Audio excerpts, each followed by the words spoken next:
Yo, yo, yo. Welcome back into another episode of Jake's Takes. I am your host, Jake Masucci, and today we got another special edition of the show. Today I got on my guys. I got Marty, Hannon, and Drew Comer with me today. We're going to be talking Tigers baseball, which I'm super excited about. We're going to get into all the details about our first three series and how we've looked. And then we're also going to go over what our thoughts are on where we could finish near the end of the year and how the bats have looked, how the pitching has been. I've been watching a little bit more baseball, which we kind of cover too, so kind of shifting more into a focus of Detroit Tigers rather than full MLB, because that's kind of how I'm getting back into the MLB and trying to get it. I know a lot of people have been looking for more Tigers action, so I wanted to really center on it this year. So we're focusing on the Tigers. Um, and without further ado, I'm going to cue the music.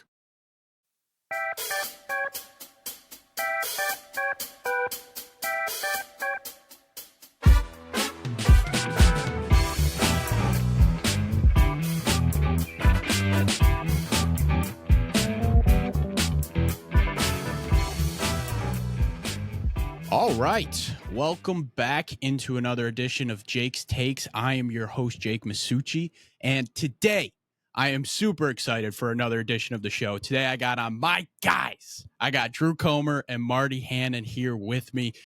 The Tigers are back, and we got to talk about it here. I've been watching a lot more than I normally do. I think I've caught like a sliver of every game, which I'm very pumped about, very excited about, and I need to bring in my guys. We're going to talk about the Tigers, how excited we are. We didn't do much just centered on the Tigers last year, so I really wanted to focus on that this year. So, Marty, Drew, how we doing, boys? Good, dude. Good. It's good to be back. Yeah, Jake, I just wanna say before we start, I know Marty and I have given you a hard time the past couple of years because you haven't been as tuned into baseball as you thought you Yeah. would. Yep. This is the year, brother. This is the year to do it.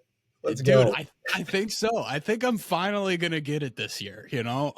This is the most I've watched, I think, since the 2013 season. I talk about all the time how my baseball knowledge is just based on MLB 2K13. So I think I'm coming He's back. back. Yep. We're close to it, and the Tigers, man, they've been solid. I think we were a little concerned after the first series, but how about the finish of today's game? Walk-off double by Spencer Torkelson. Unbelievable there. So let's get instant reactions there. Marty, we were chopping it up off camera before, so talk to me about your thoughts on this game and the comeback that we had to win this. Yeah.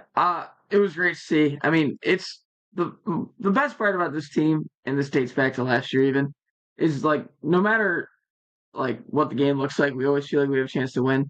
And like that showed in every game in that stretch we had last year, and it showed in every and it showed in the comeback as a whole too, right? 0.2% chance. So uh I'm very happy with the way we came back today. I'm honestly not surprised. Like we do, like this team battles, and it's really fun to watch. Proud to be a fan of that. Um, but and it, like it's last year the Spencer Torkelson up, bases loaded, one out, and we're down by one was typically a strikeout, a pop up to first, or a double play. So it was really good to see. Like just in the way he obviously it's only been 9 games, but he looks so much better. Like Yeah. just obviously the results are showing that, but like even just more so, just like he looks like super confident up there, and I'm really happy he's getting that he made the teams getting a shot right now, and see where that goes. See if he can be a true 1-1 pick. Yes, sir. Drew, what about you?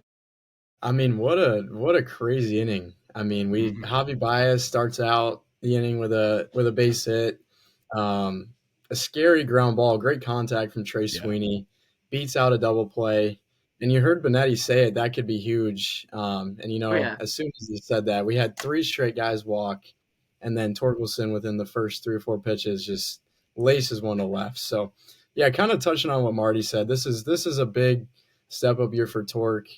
Struggling last year, former number one overall pick, has high expectations. 2 years ago, great power bat. I think he had 30 plus home runs. And, that's kind of what we need this year from him because we got to take a step up. I know Marty said our playoff run last year, 0.2% chance. I don't want to get to that point where we're that low of odds. We need to keep leading the division, and this is the year to do it because it's a little bit weaker of a Central Division, than prior years. So this is a good year to do it, and we're first place right now to start the season, even though we're only 9 games in. But Yeah, Yeah. 100%. I'm optimistic. Yeah, and the fact that it's the White Sox here to start, with a sweep, like you take that, especially against those Central Division opponents. I know the White Sox are not very good at all, but it's great to have a sweep there. And I mean, the thing with the Tigers, man, is like we were able. I think with Job, we were texting about it during the game, and we were like, man, you want to see a better performance from Job, right? But the fact that we're able to win a game where like he doesn't pitch well, and we don't have our pitching going on, and a lot of our guys aren't even supposed to play. They came in to get some hits and do some stuff near the end of the game. But the fact that we got this win, I think, is just huge. I mean, it really goes to show a lot about what this team wants to bring this year. Disappointing end of the season last year, losing to Cleveland, but they're looking to turn around another young lineup going forward. So, and even with Jackson Jobe, I know he hasn't had his best stuff the last 2 starts, or I guess his first 2 starts, but that you can see he's got a lot there. His velocity's up. He's throwing a lot of pitches and walking some guys, but once he gets that settled in, I know Fetter will get him going. So Definitely. Once he just kind of learns how to strike people out and or pitch to kind of like it's hard. That's a hard step up, right? He's not just overpowering everybody anymore. His breaking stuff, people have seen that before. Once he learns how to execute pitches better, he'll be just fine. yeah, and he's just got to finish at bats. I mean, he'll either start down. I know the first batter of the game he started down 3-0. He's just got to get ahead in the count and just finish at bats with strikeouts. I know he had 4 of them today, which is a solid number, but you'd like to see a little bit more, and I expect that going forward. So. Yeah. That's why I'm bringing you guys in. I mean, you guys can give me that baseball in-depth analysis, which is definitely something I need. Like looking at this team, I noticed some things like with Torque and with some of the hitters and stuff, but Drew, former pitcher, Marty pitched in high school as well. Marty's also played in the field, Drew in the field as well. So they got that baseball knowledge, which is absolutely huge. So let's talk about the Tigers as a whole. Okay, so we have 3 series down. Okay, they're 5-4 to start the season, which you're playing against a lot of these teams, and especially like the Dodgers. You're starting out the year and you're like, okay, it's the Dodgers, whatever, right? But we get swept in that one. So talk to me about what you guys saw in that Dodgers one, especially going against one of the best teams in the MLB. Uh, I thought we competed in, especially in the first 2 games. I thought we looked really good. We had a chance to win both those games pretty much throughout the entirety of the game. Uh, I think that it was really disappointing we didn't win game 2 because it just sucks to go up 5-3 and then blow it. Um, Mm, and I know there's a whole thing with the out call at the plate, but um, that in my opinion, you get up 5-3, you got to finish the game. Um, and then in the first game, I mean, Teoscar Hernandez put a really good swing on Scooble when he threw a hittable pitch. So it's I mean, it is what it is.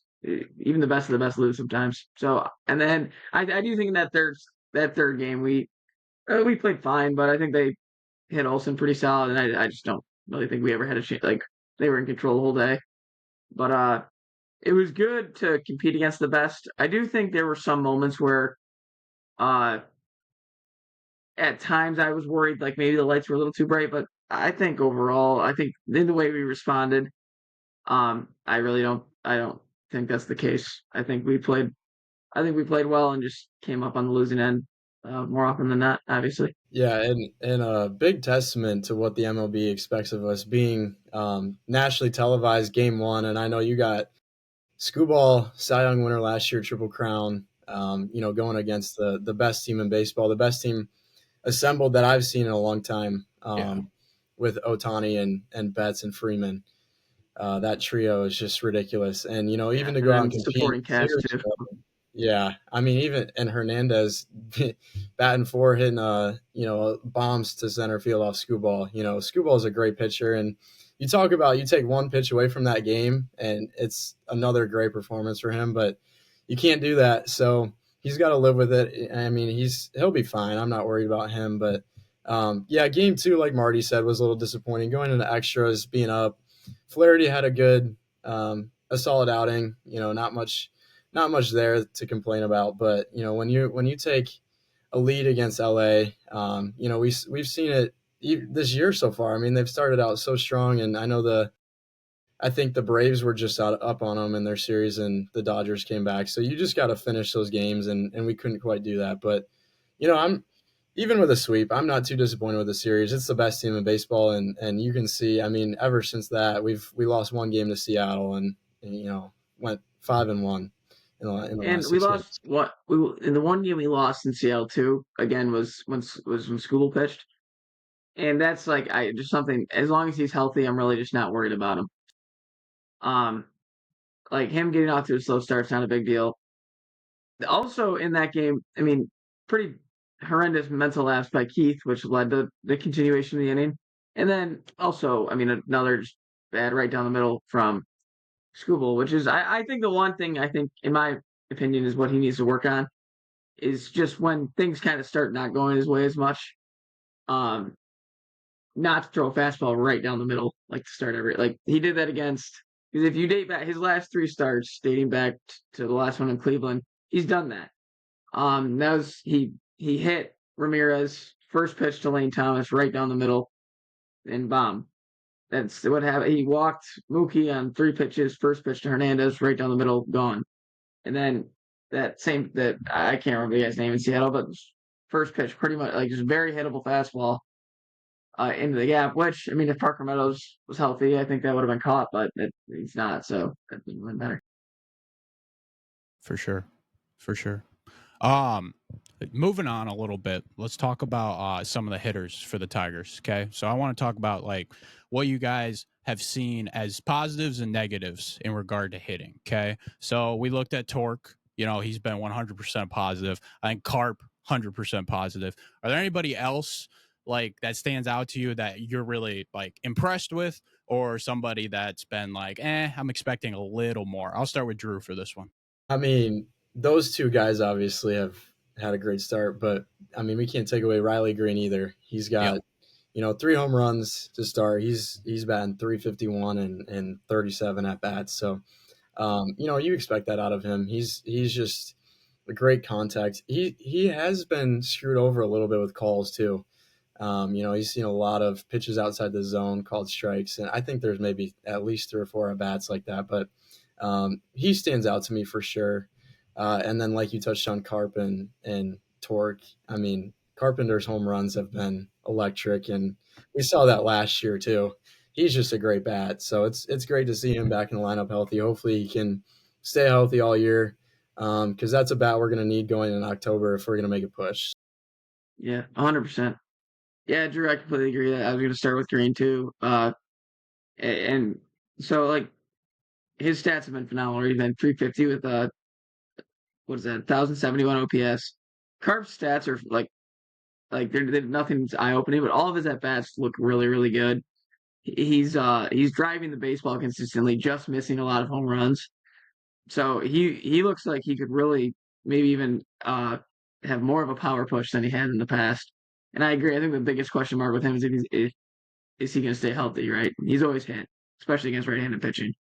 Um, a positive for me that's actually stuck out, kind of a surprise, is in the first few series is Dylan Dingler. Yes. Who, Yep. who so Dingler's a young catcher. He's had 19 at bats. He splits time with Rogers. And he's in those 19 at bats. He's hitting 316 with a home run, which happened in LA. And I really think overall um he looks confident up there. He's driving the baseball like not what I expected. I was expecting kind of like I don't know, more or less a similar catcher to Rogers, maybe even a little less in the defensive end. but I think they actually complement each other really, really well. And I was worried about that position coming into the year, and right now I'm feeling pretty good about it. Yeah, no, I love the Dylan Dingler. Yeah, I love the Dylan Dingler thing. Like whenever I watched him hit, dude, like he's been sensational. I love yeah. that. No, Keep going. I've enjoyed him a lot. One negative I would like to point out is Cole Key has not exactly been what I was hoping. That being said, for everybody who's new age, I'm not quite as much. He's walking at an amazingly high rate right now. So even when he's struggling at the plate, he still is producing by getting on base a lot, which is good, is something you want to see. I'd like him to start swinging in more strikes and driving the baseball more. But I mean, you look up and down at all of our like OPSs, and that's what Scott Harris and AJ Hinch really preach. They're all good. Everybody goes up there with a plan, and that's I think the biggest thing that's made our offense successful is like we attack pitchers' weaknesses very well. Like when we need to be more patient with guys, we're patient. When we need to attack, we attack, and that's been super exciting to see. Yeah. Yeah. Absolutely. And one more guy I just want to touch on. I know it's a small sample size, but Javi Baez, I mean, even today, he went 3 for 4. He's got 18 at bats and Yep. he's hitting 333. So, it's kind of sad, the reality of it. He's a platoon kind of player now, splitting reps with a couple guys, but, especially based on the contract we had, signed for him a few years ago. But, if he can come out and, lay some base hits like he did today, that's kind of what the expectation has become. But, if he can do that throughout the year and come up big in at bats, like he did in the ninth, he led us off with a base hit and that got us going. So, Yep.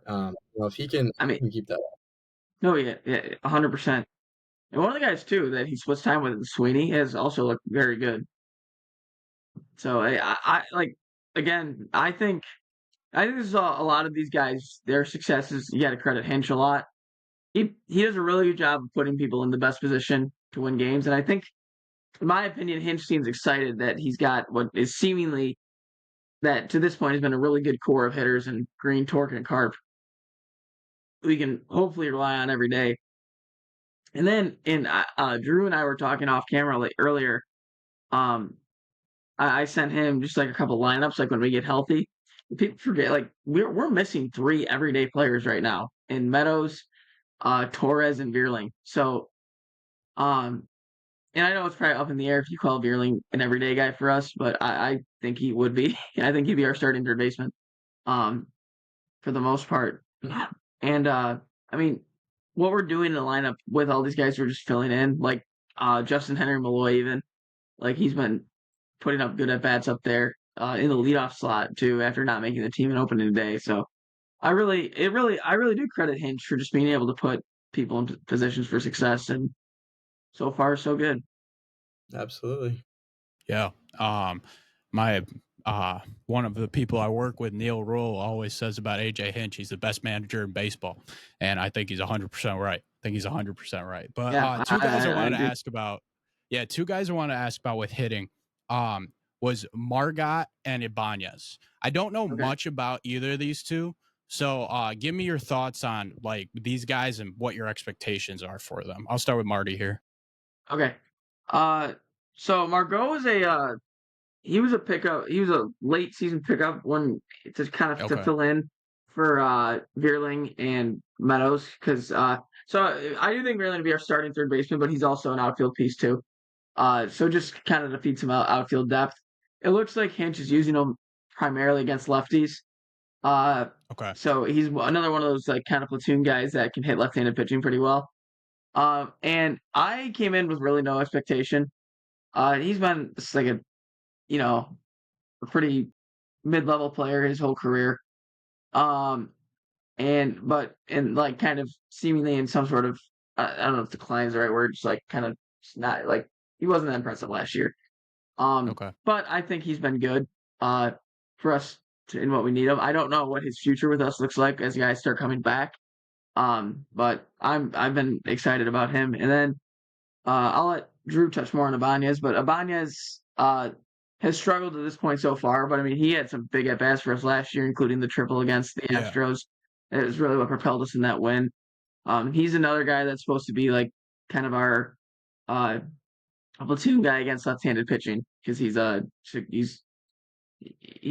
tell you one thing, man. He does not take pitches. He pretty much just goes up there and swings at everything. But uh, he's often fun to watch against lefties. Yeah, absolutely. I completely agree with Marty. I mean, Margot is kind of just a fill-in piece. I think Meadows will be out till mid to late May.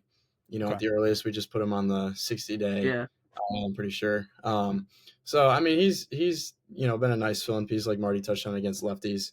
Ibanez, I mean, what an incredible couple at bats he had last year in the postseason. And you can't, I mean, going to spring training, I know there's a lot of guys with McKinstry and Baez, Sweeney, Keith. There's a lot of guys in the infield there. But Ibanez is a solid piece. I mean, he put together a great at bat, going 3-2 in today's game and working out a walk. So, if he can, kind of like Baez, if he can just fill in and come big in at bats throughout the year or step up when guys go down, that's really all you're asking from him. So For sure. For sure. All right, let's switch over to the pitching a little bit. Let's talk about the starters. What are your guys' thoughts so far on the starting pitching we've seen? We touched on Scooble a little bit. I'm sure we're not concerned there. He's won the Cy Young last year. Like, we're not concerned. Let's talk about the rest of them though. So I'll start with Drew here on the pitching. yeah. So I mean, Screwball, I'm not worried. We talked about it. He'll bounce back. I mean, he's got a lot of time. If he can stay healthy, he came off Tommy John, a year and a half, 2 years ago, and came right in throwing, and he still looks good. I mean, he's chucking. Flaherty, kind of funny. We traded him at the deadline last year for Trey Sweeney to the Dodgers, and now they're both.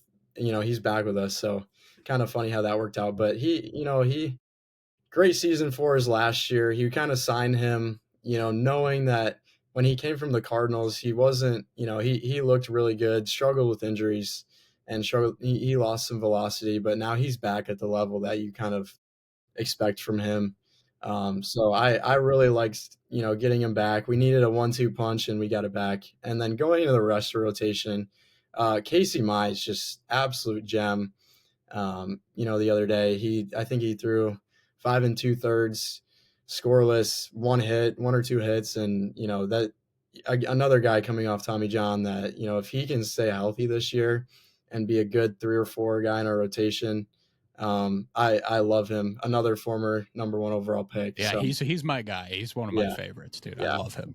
And then we touched on Reese Olson. He's pitching again tomorrow, I'm pretty sure. But he had a tough performance against the Dodgers. But again, it's the Dodgers, so it's not a true testament to the season he's going to have. And then Job, we touched on a rookie, made his first start.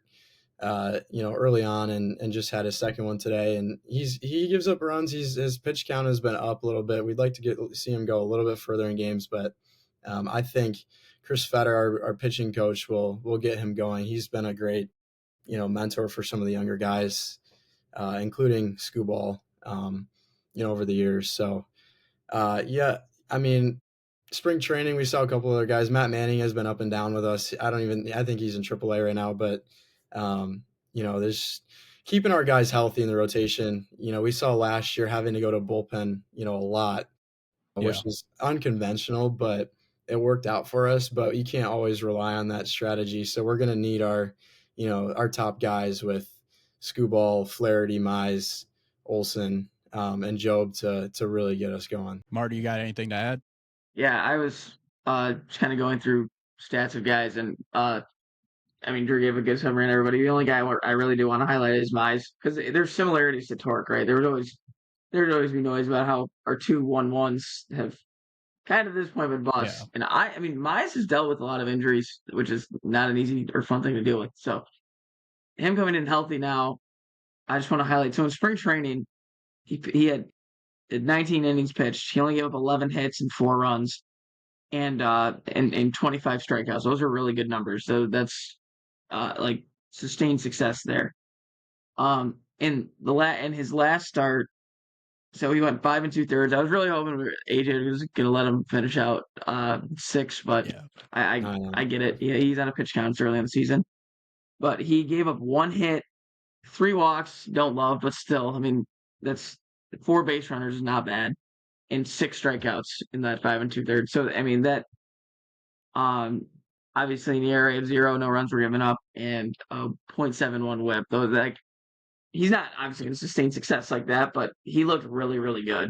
And he was like a problem for him had always been finishing off guys too, just because he didn't have that knockout. And I think he's not only getting better at that, but he's starting to embrace like getting ground balls. And that's where I think Fetter's been great for a lot of guys, including even guys like our top like Scoobel. For I sure. think I think this rotation really has a lot of potential. Yeah, no, I'm excited. Whenever I'm watching Tigers, like I'm always like, man, our pitching's gonna lead us. So seeing the bats going and seeing that happen, like it really makes me excited for what's to come, especially that bounce back with the Dodgers, like we said. So before we close, I wanted to get your guys' thoughts on where you think the Tigers will end up to end the year. Okay, so do you guys got any predictions for me on where we're gonna finish and what maybe seeding will look like in the playoffs? I really think if we stay healthy, I think we're going to win the division. Okay. Love it. That with that being said, uh I don't see us like being like at the totally at the top of the American League. I think even with the Yankees injuries, I think teams like that, and I think Boston's a really good squad too, like in the AL East, are really Hmm. talented. But the one thing I've been telling people is so like basically my point is I don't want to like set that expectation like we're going to be the best team in the American League all year, all season long. Yeah. But the American League is wide open. If you look up and down, there's glaring holes in everybody's. Or holes isn't the right word 9 games in, but there's glaring question marks. We're no different. But from what I've seen so far, like our biggest one was were we gonna have a right-handed bat, like a legitimately good right-handed bat, right? We didn't get Bregman. Vierling went down, and right now Torque is stepping up at an exorbitantly high level. In my opinion, really, if Torque obviously it's not going to be at this level, but sustained success, I don't. I think not signing Bregman is going to help us in the long run. Love Is it. my Love it. opinion. Drew, how about you? Yeah, I mean, kind of adding on to what Marty said, the realistic expectation is, staying competitive within our own division before, looking at other teams. The Yankees are going to be hard to compete with. I know they've struggled in the playoffs, but, even them making the World Series last year is a big step for them. So, I mean, it is truly wide open, especially within our division. Cleveland's a little bit down this year. The Royals will be good.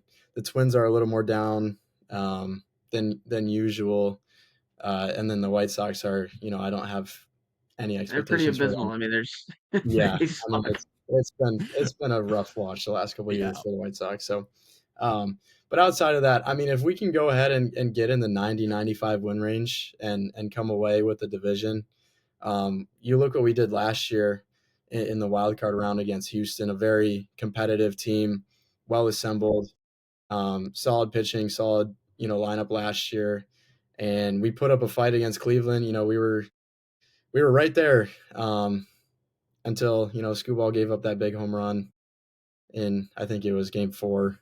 Um, but if we can stay competitive in our division, I think that's the key is focusing on that first before looking outside the rest of the AL. Because once you get to playoffs, it's a completely different atmosphere. And Tigers fans showed up. I know I went to a game. Marty, I'm pretty sure. Were you able to get to one, Marty, playoff game? No, but I remember I came home for when we were playing Yeah. Cleveland away.